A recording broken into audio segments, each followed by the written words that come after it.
Le Yeti Fest a battu des records d'assistance pour sa 5e édition tenue au parc d'Elfa-Sauvé du 26 au 28 janvier dernier. Environ 15 000 personnes ont participé aux différentes activités selon le bilan préliminaire. Ça a dépassé toute attente du comité organisateur.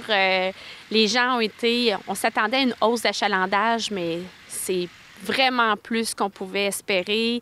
Évidemment, la météo était clémente. On est maintenant au centre-ville. Il y avait l'effet 150e anniversaire de la ville également qui nous a aidés.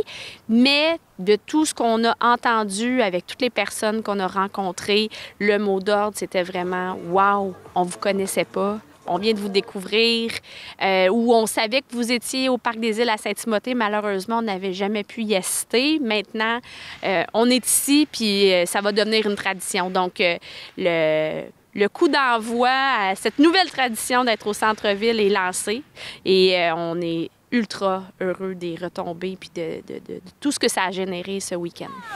Le changement de lieu du festival et la combinaison avec les festivités du 150e de la ville de Salaberry de Valleyfield ont contribué au succès de cette 5e édition du Yeti Fest. On a facilement triplé, si c'est pas 4 fois plus qu'avant. C'est sûr que le vendredi soir, avec le coup d'envoi des festivités aussi du 150e, le feu d'artifice, ça a été vraiment une soirée monstre, si je peux dire, avec énormément de gens.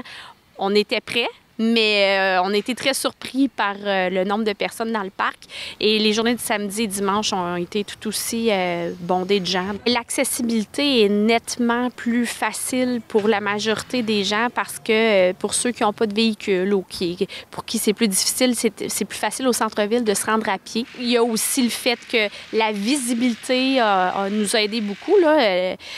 En plein cœur du centre-ville, beaucoup de gens passent ici. Il y a la grande roue, les éclairages de soirée, etc. Donc, c'est sûr que même ceux qui n'auraient pas vu les publicités, les réseaux sociaux et toutes les sources d'informations qui ont été lancées avant, en passant, l'ont vu aussi.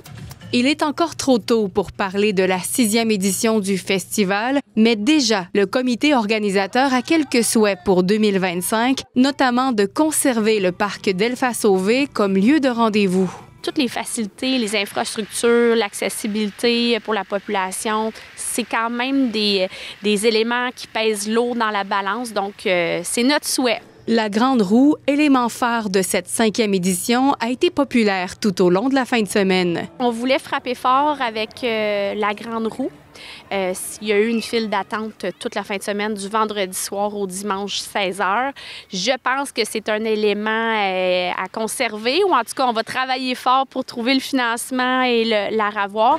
La météo a été clémente pour les festivaliers, un peu trop pour la classique de hockey. C'était un scénario prévisible, puis on l'avait déjà eu les discussions aussi avec l'Association de hockey mineur pour dire, bon, bien, s'il fait trop chaud, qu'est-ce qu'on fait? Est-ce qu'on prévoit faire un volet hockey-bottine? Ça a eu lieu samedi, et c'est sûr qu'on n'a pas eu le nombre d'équipes qu'on souhaitait, mais on en a eu à notre grande surprise. Alors, c'est mieux que zéro. Les enfants ont joué, puis sur leur bottine, ils ont eu autant de plaisir, tout était là. Puis ils ont pu profiter de toutes les autres activités autour aussi. Donc, pour nous, c'est tout de même une réussite aussi dans les circonstances. Mais c'est sûr que si on pouvait avoir une glace réfrigérée, éventuellement, on en serait très heureux, mais on comprend bien tous les enjeux financiers, tout ce que ça nécessite autour. Un autre volet qui a été une grande réussite pour cette 5e édition du Yeti Fest, les spectacles. L'igloo Cogeco était d'ailleurs bien rempli lors des prestations.